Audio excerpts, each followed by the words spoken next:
Hello, Dawna. Thanks for coming on the podcast.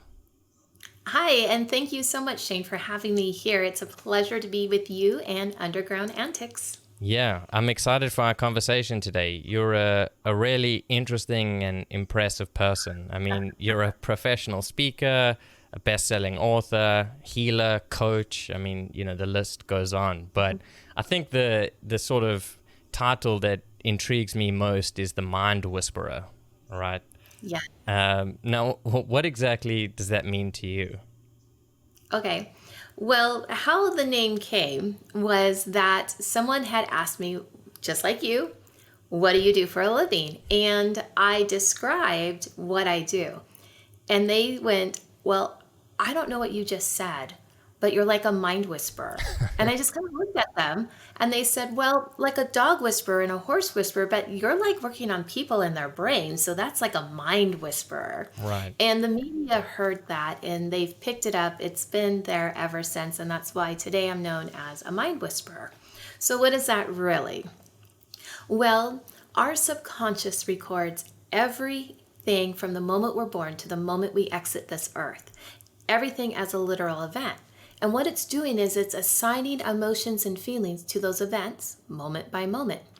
Now, our awareness level is that it's only 10% that we realize of the feelings and emotions that get stuck to the events. And that's where the problem lies, is that we only have 10% awareness. And we know the awareness level is 10% because Albert Einstein's brain was measured and scientists said it was 10%. So the other 90%, we don't know those feelings and emotions that we're sending out, that are sending out energy signals like a radio transmitter and receiver to come back to us, the very things we're asking for. Well, what happens in that process is we're sending out the wrong signal. We send out the frequencies of frustration or depression or anxiety or shame or guilt instead of the signal that is needed to attract back to us what we're asking for, like abundance, prosperity, happiness, kindness, generosity. So what I do and what I had the ability to do when I work with people is find what energy, what emotion got stuck and what event it got associated to. And then we uncover what was needed for that person. And then that energy inside the person's brain shifts and creates a new paradigm, a new chemical balance. So that's why it's called mind whispering, because what we're doing is we're changing vibration and frequency in the moment, unsticking the old emotion that got stuck to the event and giving us a new emotion to the event to operate, to live by. And that's exactly what Nikola Tesla meant when he said, if you want to know the secrets of the universe, think in terms of energy, vibration, and frequency. Yeah, I love that quote. It's a really great one. But so let's start there, right? So when you say that an emotion gets stuck to an event, what does that mean? So I guess, very often it's childhood, but it doesn't have to be, where you'll go through something or something will happen to you and you'll interpret that event in a particular way. And then I guess something along the way gets stuck so that you don't process it fully, right? And I guess the sort of colloquial word for that these days is like trauma or something like that. Right. So yeah, how does it get stuck?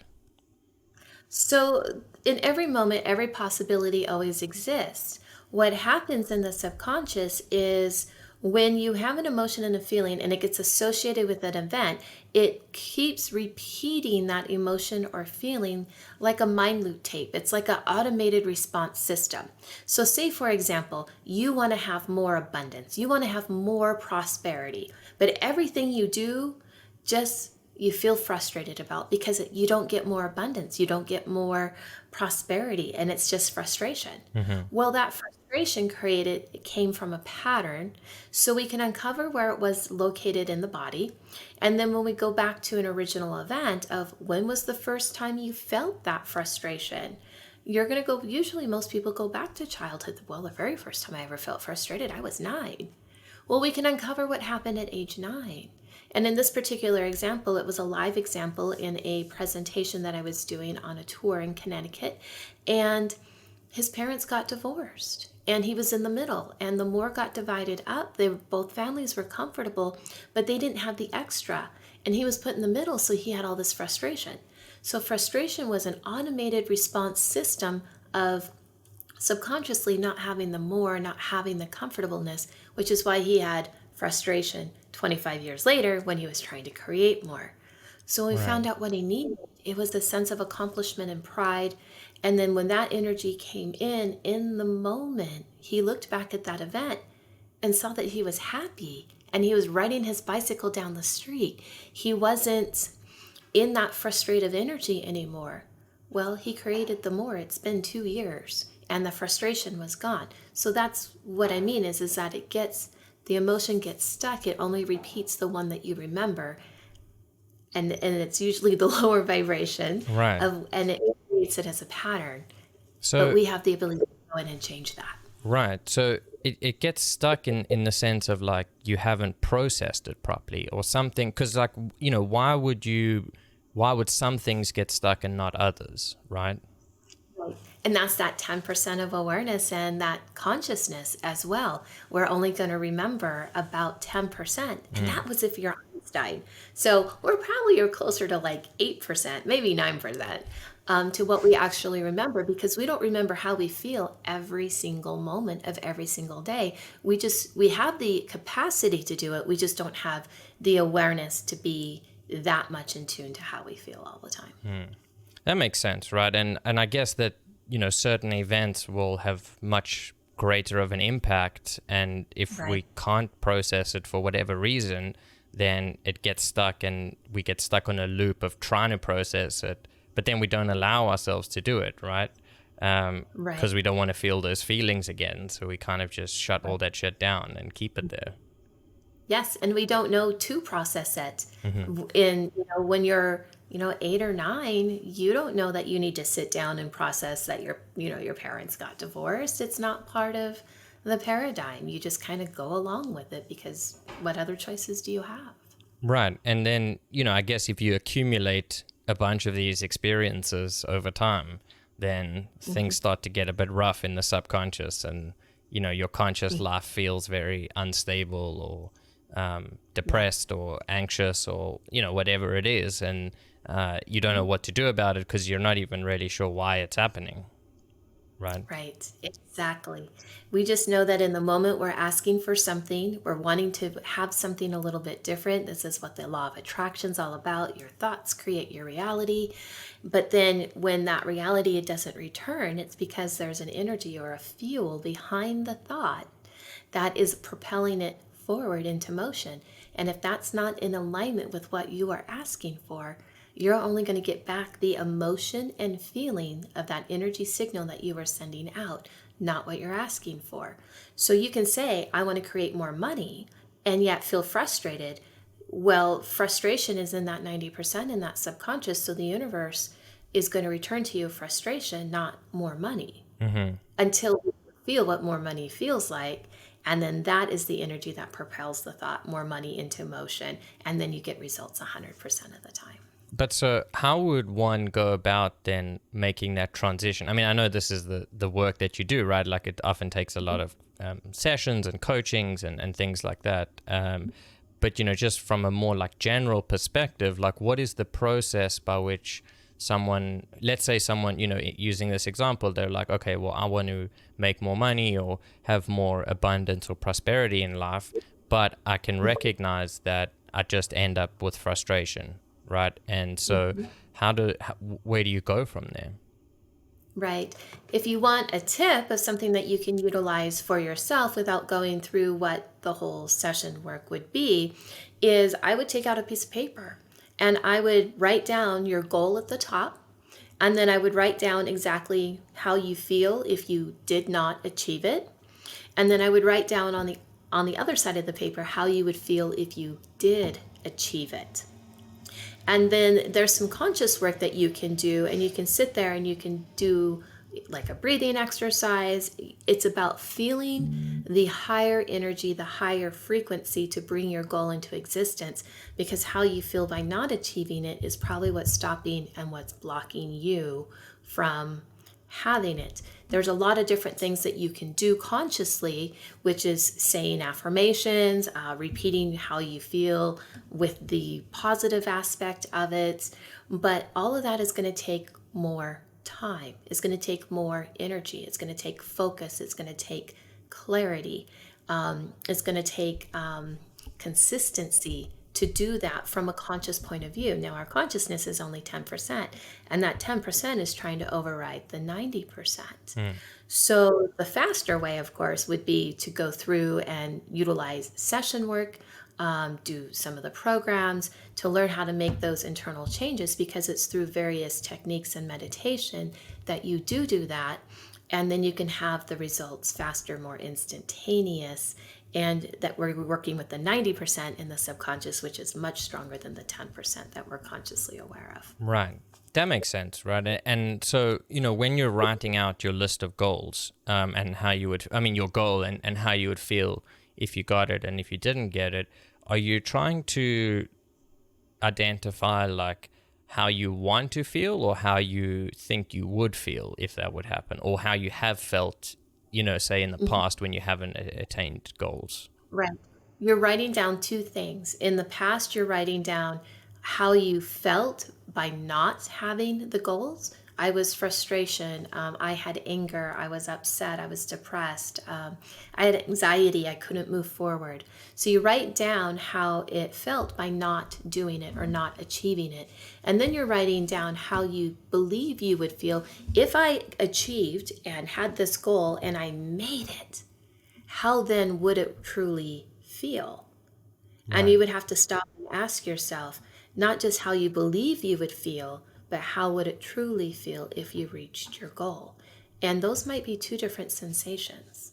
Right, because like oftentimes, I guess, when you're aiming for something, it's kind of like a means to an end, right? Like you want it for a particular purpose rather than because you want to just fulfill the goal, right? So there's a distinction, I guess you could make between like, okay, well, I want to have money because I want that feeling of security. Right.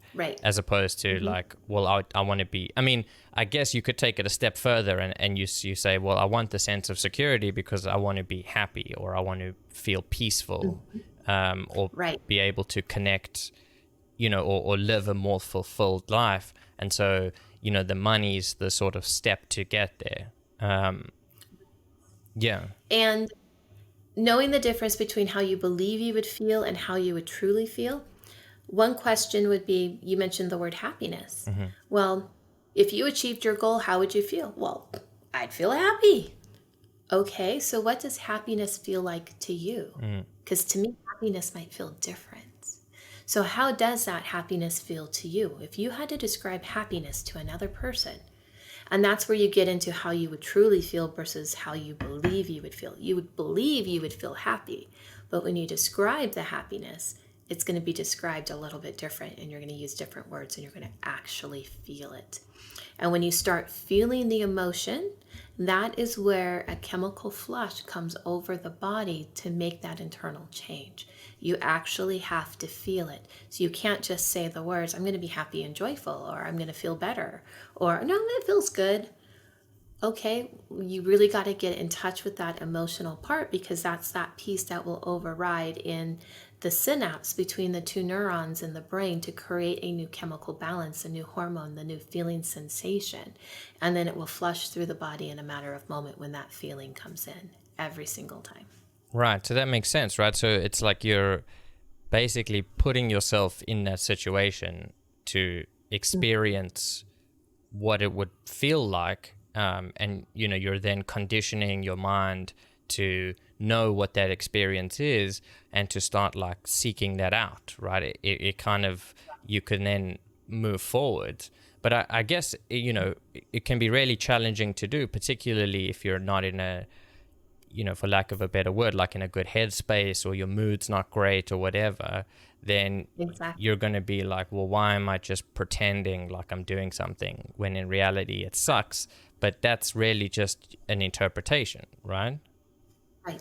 And the other side of the coin to that is that you may not be able to objectively see everything associated with the event, with the feelings of it, because we're in it when we re experience something that we don't want. And it's really hard to uncover what it was that you do want. Oftentimes, when I work with clients and I ask them questions of, well, what would be, the benefit or the gift of this? And they tell me everything they wouldn't have.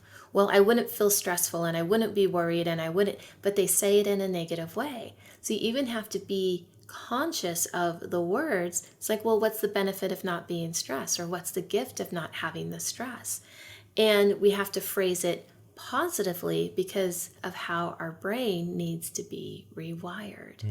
And so oftentimes when you're doing the work, to even utilize it on yourself, you have to be very careful and very cautious, and you might not objectively see and how to rephrase it, even positively from the negative, because we're in it, we're in the box. Where working with someone like me, we're looking from the outside perspective in, we can see energetically and then show and demonstrate and, help people transform that energy, because we're not caught up in the details or caught up in the energy, and we can say exactly what it is and get it confirmed with the client, and then it can shift and change in them.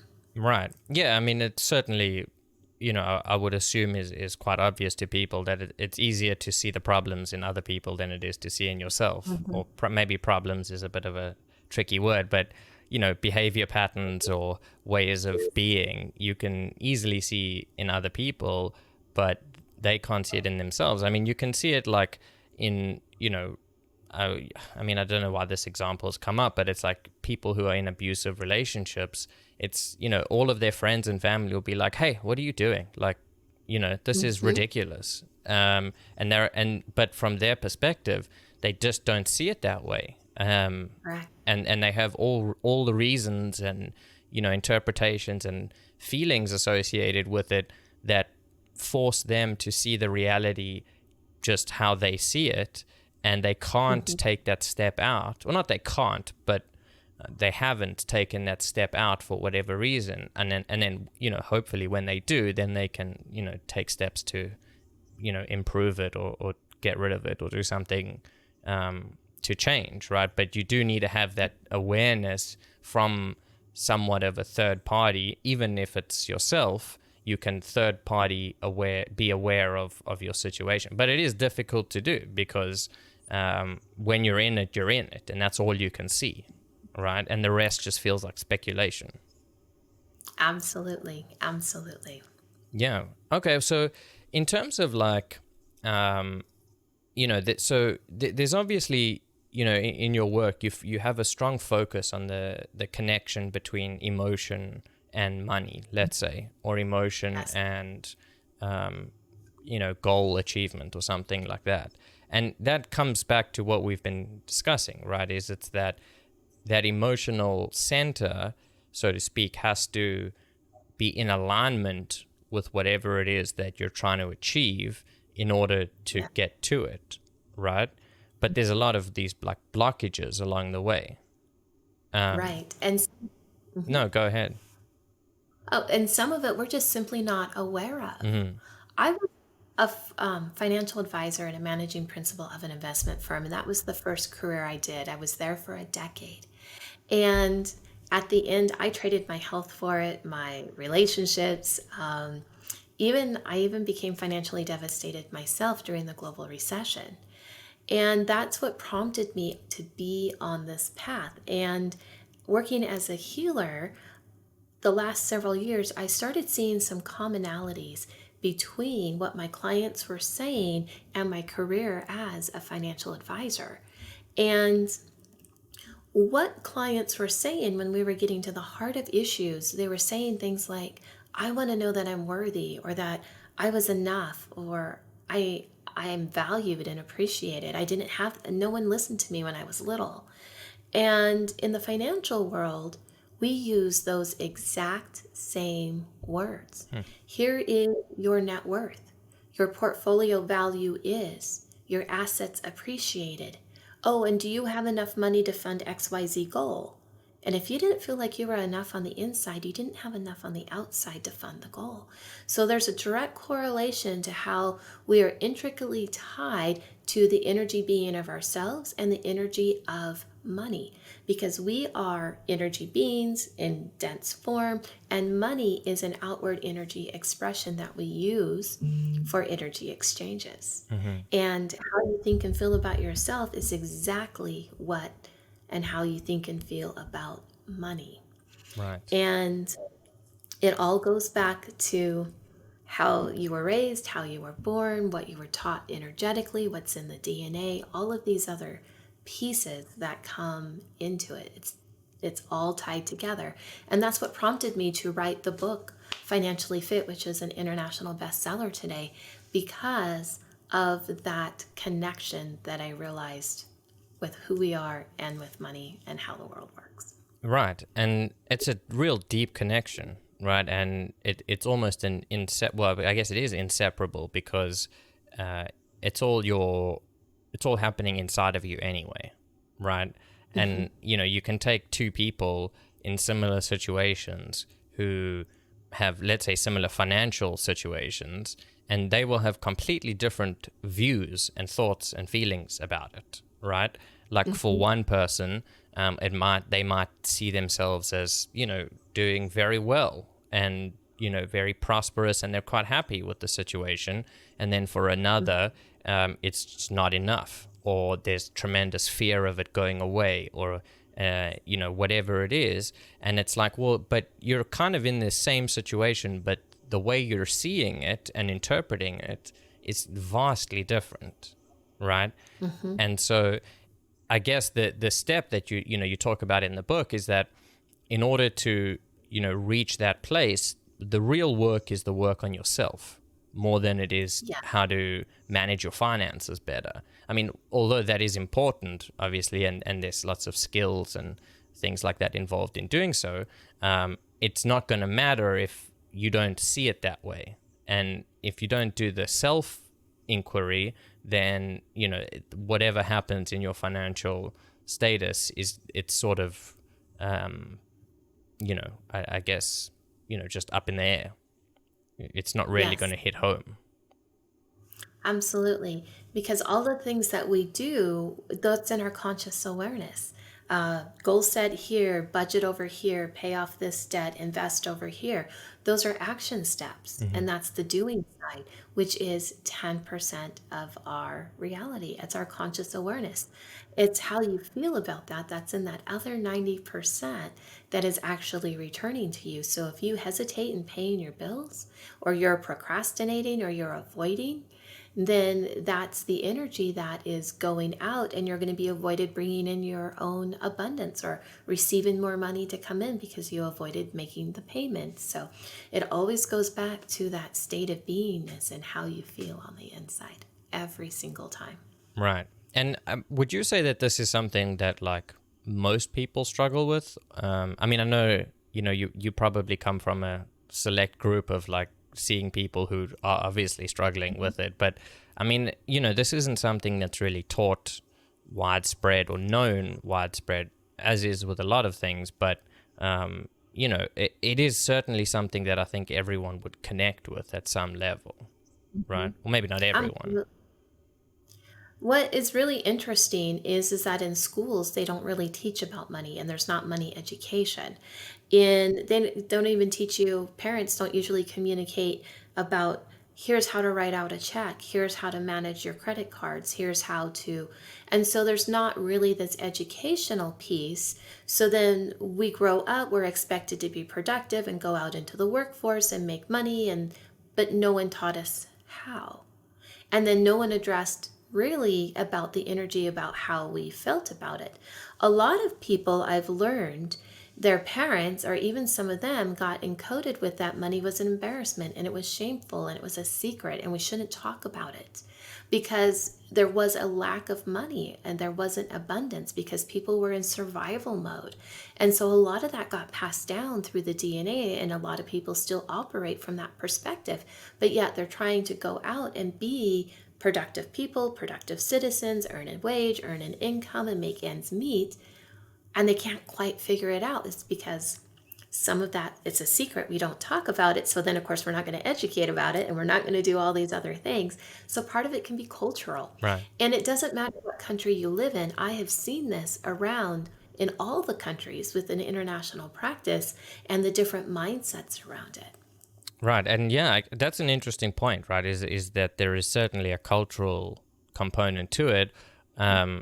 But on a more micro level, it would be your parents, I guess, and the school systems about, what you learn and what's taught to you. And then, back to what we were saying about like, well, your experiences with things, and that all comes together to fruition to, create all these problems or difficulties rather that you'll have dealing with it. And it is because it's like, I mean, not to be super critical, but the sort of school systems, at least the one that I went to, it's like you get taught a whole bunch of like knowledge about stuff, but you very rarely get taught any real life lessons, right?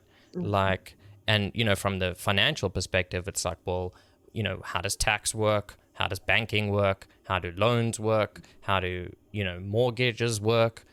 Like not even just like what it is, that's the first step, but it's like, well, how do you know how to do anything about it, right? And insurance and all these kinds of things that are just like not taught. And, it's not that I would say the school system is at fault or anything like that. From my perspective, at least, it's like, well, they don't necessarily know either, right? Like it's that widespread that it's not that it's being withheld. It's just that, but no one's involved in it, or very few people rather. And so it's not going to come through the system because, the teachers are also struggling with it. And so that's not what they're, teaching about it and embodying and displaying as an example, right? So it is more of a like grassroots needed change in order to really start affecting like systemic changes in this matter. Would you agree with that? Oh, absolutely. Absolutely there. Yes. Yeah. No, it is. And I mean, it is complicated, like there is a lot of, stigma associated with money and, there's like various cultures in like the business world of like, you're not supposed to discuss salaries and you're not supposed to do this. And, it's all like hush hush kind of stuff. And I guess, is that some element of it is just learned and conditioned, and so people just perpetuate it when they get into those positions. But there's certainly an element of like guilt and shame, I guess, where people who are like, well, I don't know how to do it, so how am I supposed to? I don't want to talk to people about it. Absolutely. And there's a lot of fear around money and talking about it because the fear is having something that somebody else doesn't have, or that someone else wants to covet it, or. And what's really interesting is that even in the United States, on the money that we have, the paper currency, it says "In God We Trust," but yet we have so much fear around that. So there's a lot of symbolism, a lot of implications, a lot of different viewpoints, I guess, to look at it, but there's a huge fear around money, even though that's the one thing people are wanting to obtain, because they do truly believe it's going to make their life better. They're going to be happier. If I had money, I would just then have freedom, and then I'd be free to go do what I want to do, and I don't have to have this job over here. And it just keeps going. But it's not about the money. It's about your state of happiness. And your state of happiness on the inside is going to be there, regardless if there's money on the outside or not, because you can always return back to that natural state of happiness. Yeah.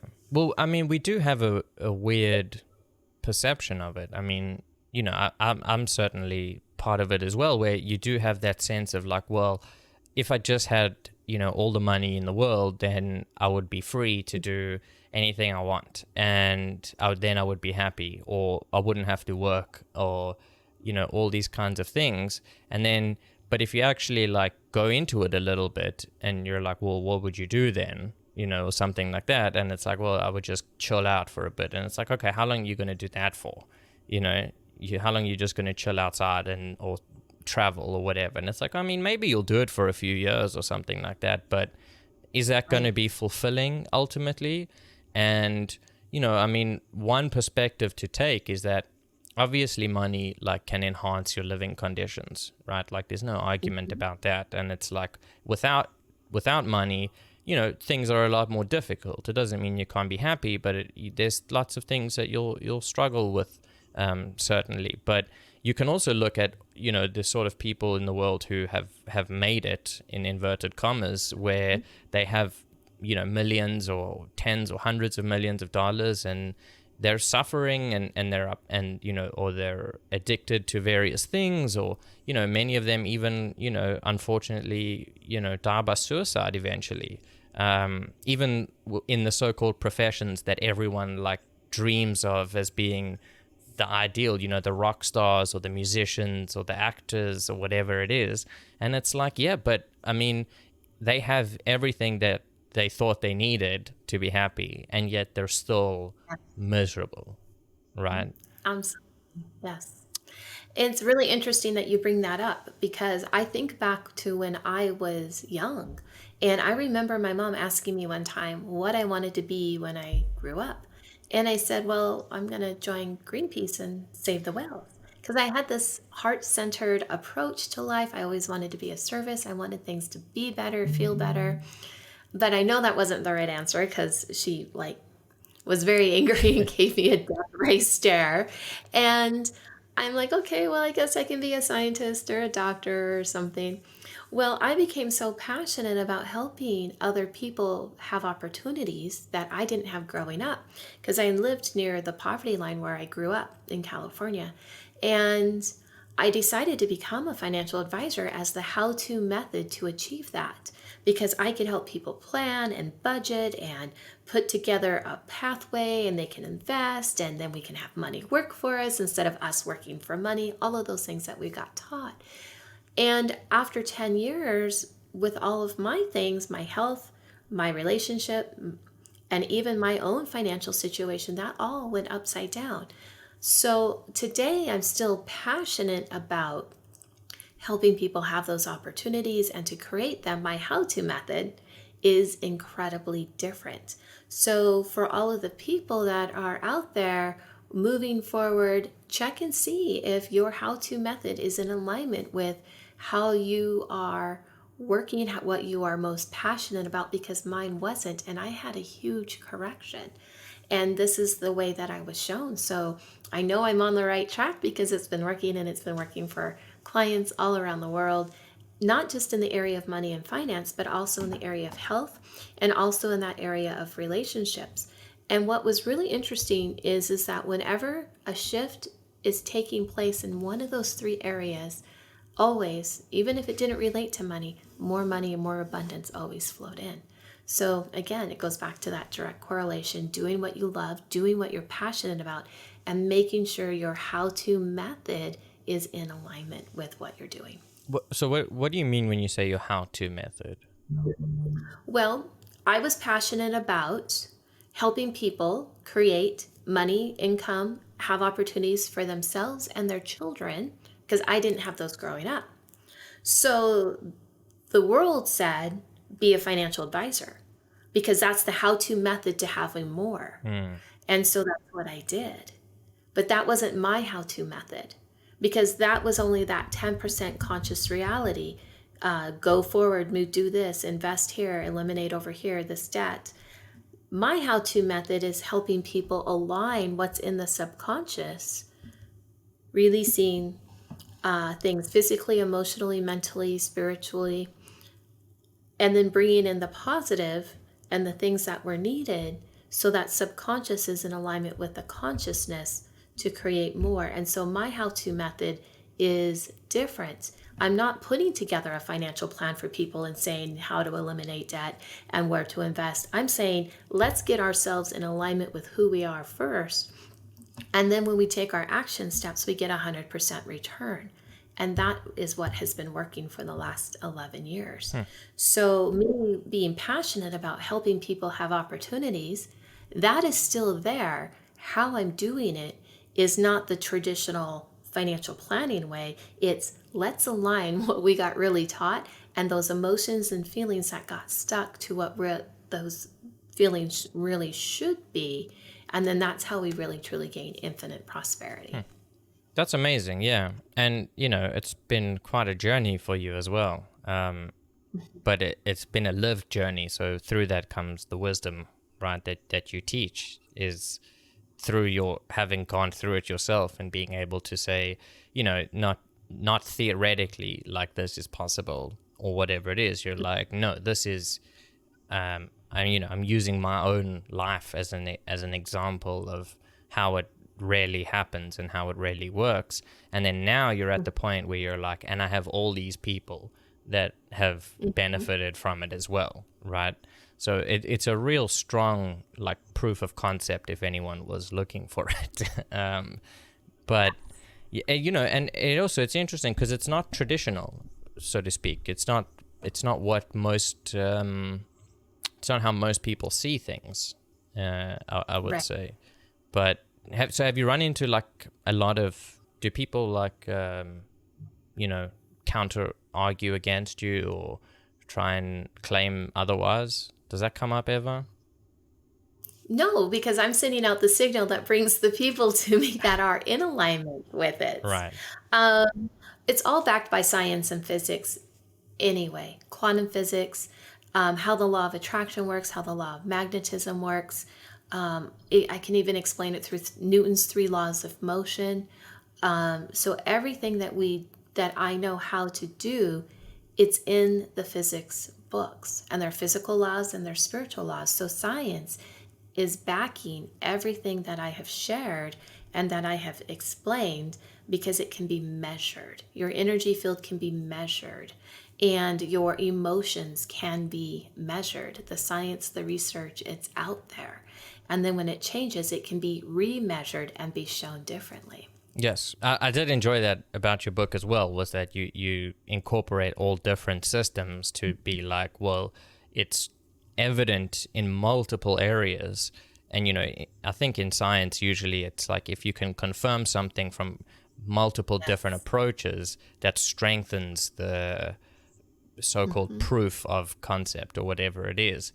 It's not. I'm not questioning your methods. I was just wondering if people, get angry about it because it's different from what they know. But that's good. I wouldn't want that to happen. Usually people come because they want something that's different because what they didn't work. Right. And anger is one of the 5 basic human emotions that we have. And it's saying something needs to change. And what needs to change is we can't see the love in the moment. So something needs to change. And so they come because they were angry or they were frustrated with whatever methods they were using and it didn't work. One of my clients who recently shared a testimonial with me had called me from the hospital, and they had a quadruple bypass surgery and they were getting ready to release him, but all at once he couldn't breathe and nobody knew why.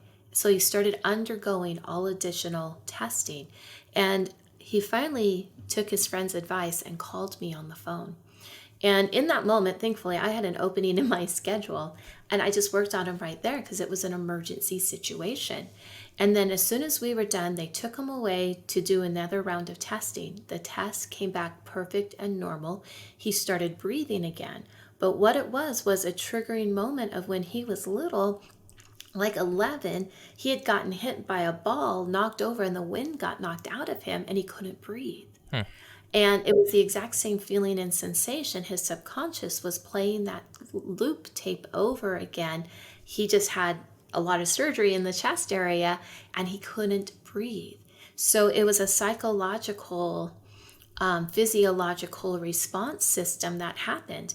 And when we changed that, he was released from the hospital the next day. Wow. So that's how this work really does work. And doctors didn't know what was wrong. They didn't know anything to uncover. They were doing all these tests. And out of that anger, out of that frustration, out of desperation, out of last resort, I'm going to try this over here. And you know what? It works. Yeah.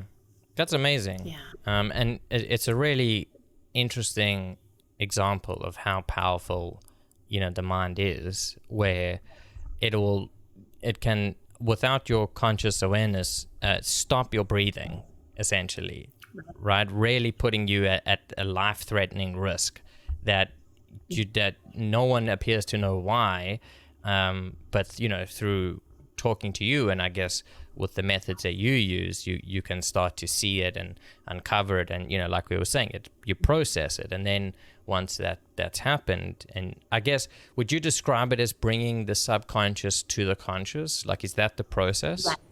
Yeah. Yes. We start with your consciousness and how you feel in the moment. We go back to the events, which is the subconscious, and then we bring that process up to the consciousness, and then that's where we make the change, and the whole subconscious reprograms. And two things with that particular client, he really did believe that he wasn't going to make it, that he was going to cross over and die. He really believed that. And he would never have made the association of when he was younger, when the wind got knocked out of him. But it wasn't until we started consciously asking the questions that his subconscious kicked in and recalled and remembered the event. Otherwise, that would not have ever surfaced if he was trying to look at and see, why can't I breathe? He's in it. He's in the mix of it. He wasn't going to be able to see it from that outside point of view, just like we were talking earlier. Yeah. And it wasn't until we asked the questions in a certain way that the subconscious automatically triggered, and it was brought to the consciousness for it to change. Yeah, I mean, it would seem quite strange if, you're in your whatever 40s or 50s or something like that, and, you're struggling to breathe, and you're sort of, on the precipice of dying, and you're thinking about a time when you got winded when you were like 10 or 11. It would be like, that's a strange thing to be thinking about right now, but it just shows you how connected it all is. It's all good. Right? Absolutely. But so Yes. what are some of the, if you don't mind me asking, what are some of the questions that you ask in those situations?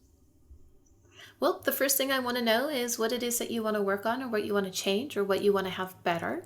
And when you describe all of that to me, I want to know how certain things feel. So I'm always asking feeling questions. How would it feel if you didn't have that? How does it feel, not to be included? Well, it's hurtful. Okay, well, where do you feel that hurt at in the body? Because I want to know what part of the body has been affected, because there's always a physical component to it. Someone might say, I feel hurt in my heart area, in my chest. Well, when was the first time you remember feeling that energy there? And then I uncover the event. What happens when you were 6 or 7 or 8? And you're going to tell me some story. It's not about really what happened. It's about how you felt in the story. And the events don't have to be 100% perfectly recalled. You can just be general about it. And then we uncover what's underneath the hurt and what's underneath the emotions there. And then we'll start uncovering what else was needed for you. What were the good things? Well, you didn't need to feel hurt. You needed to feel something different. What did you need? Well, I needed my father to listen to me. I needed to feel loved. I needed to feel understood. Whatever those words are. And then we really get tapped into what those feelings are. And then that transition automatically happens and takes place. Right. What I do is I merge my energy field with the other person as if I am them, working with them, so I can feel everything that's also going on. And when I ask for the change, I'm a pure witness. I'm watching it, I'm feeling it, I'm experiencing it just like you, but I'm also sending the vibrational frequencies for the new and asking for the old to leave. And then it happens automatically within you, because physics says there's no time or space, and you can merge energy fields together. And so that's what I do energetically. So it's kind of a multi-step process. So it's not just about the questions, it's also the other energy forms. And then I use a meditation technique that puts me into an alpha or a theta alpha brainwave to witness and watch all of it.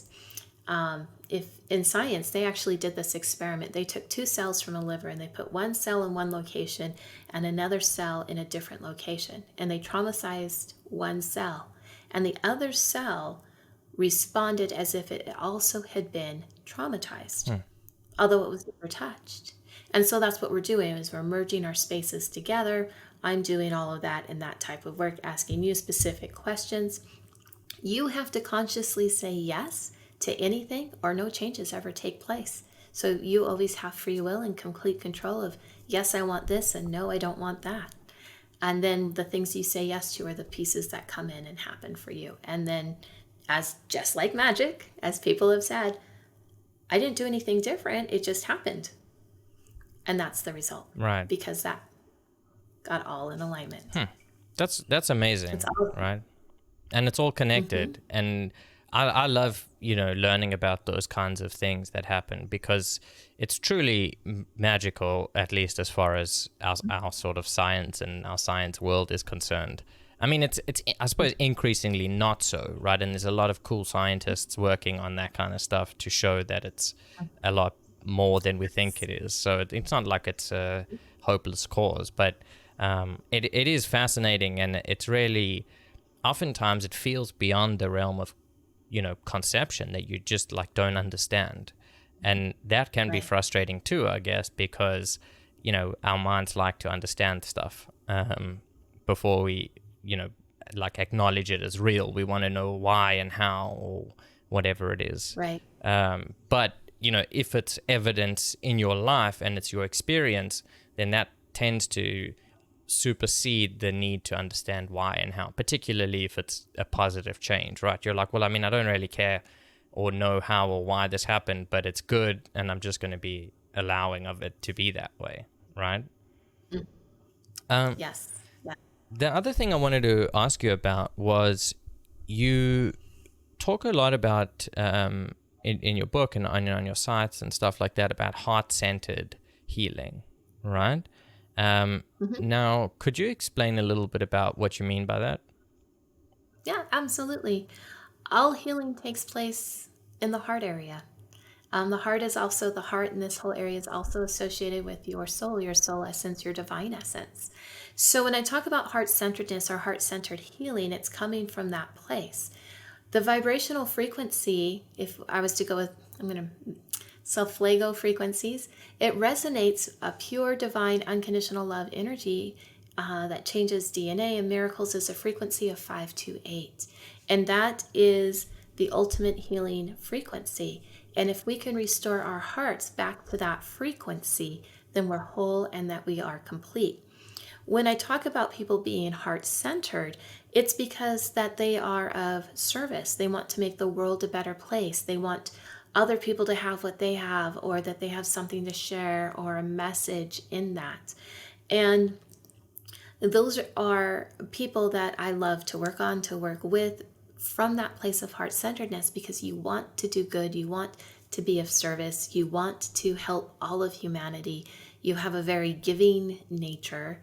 And even for ourselves, and that that's where healing takes place, then that's where a lot of the alignment comes. I know I talked a lot about the brain and creating that chemical in the brain to make that flush through the body, but it's really in the heart where it takes place and where it anchors that energy in. And when the heart comes in alignment with what we're thinking, this is our conscious awareness, I want more money, I want more, etc., and you feel it from this place here, then you have heart-mind coherence. And then when you speak, it comes out through your throat, which is the bridge here, bringing it into existence 100% of the time.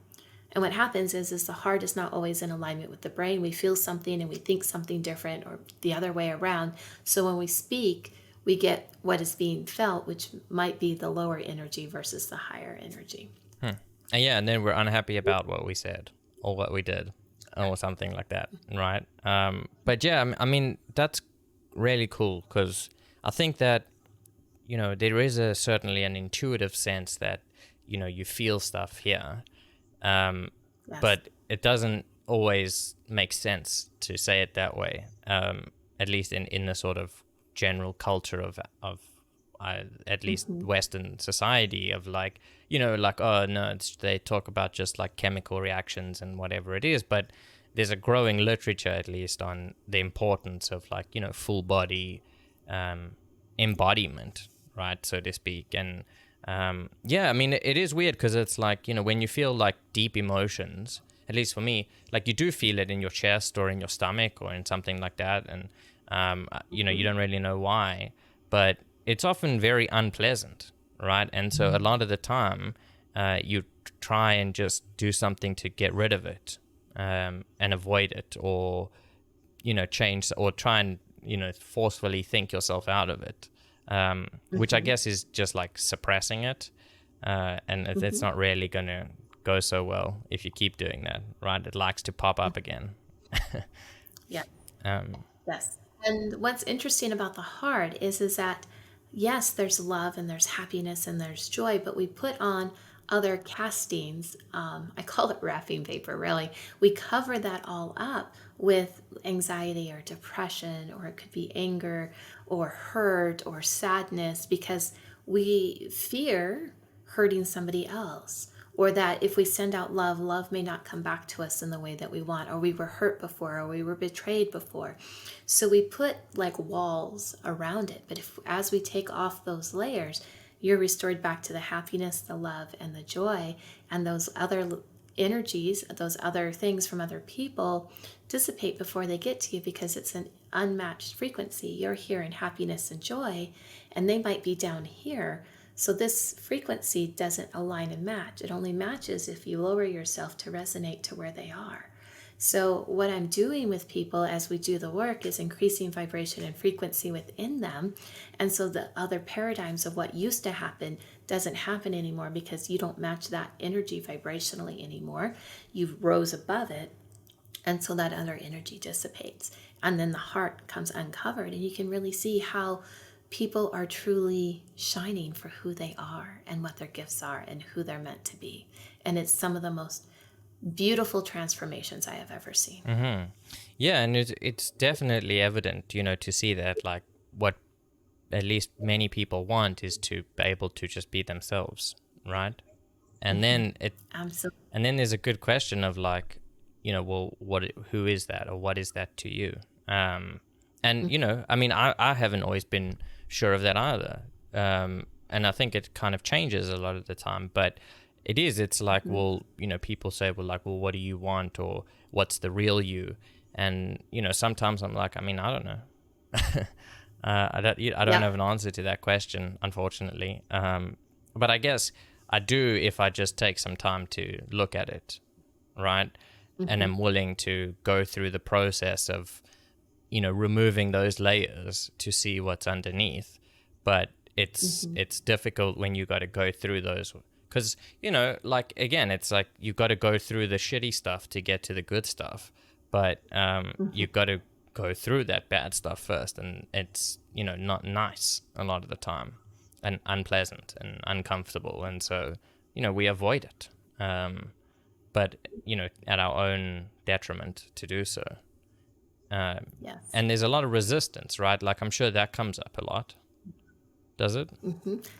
Yes, a lot of people do have resistance, so I got to figure out why they're resistant, even though they're asking. But energetically, yes, that's probably one of the major energies that will stop the work from happening is the resistance to receiving, because there's usually an underlying fear, but once that's cleared up, the resistance is gone and the changes happen.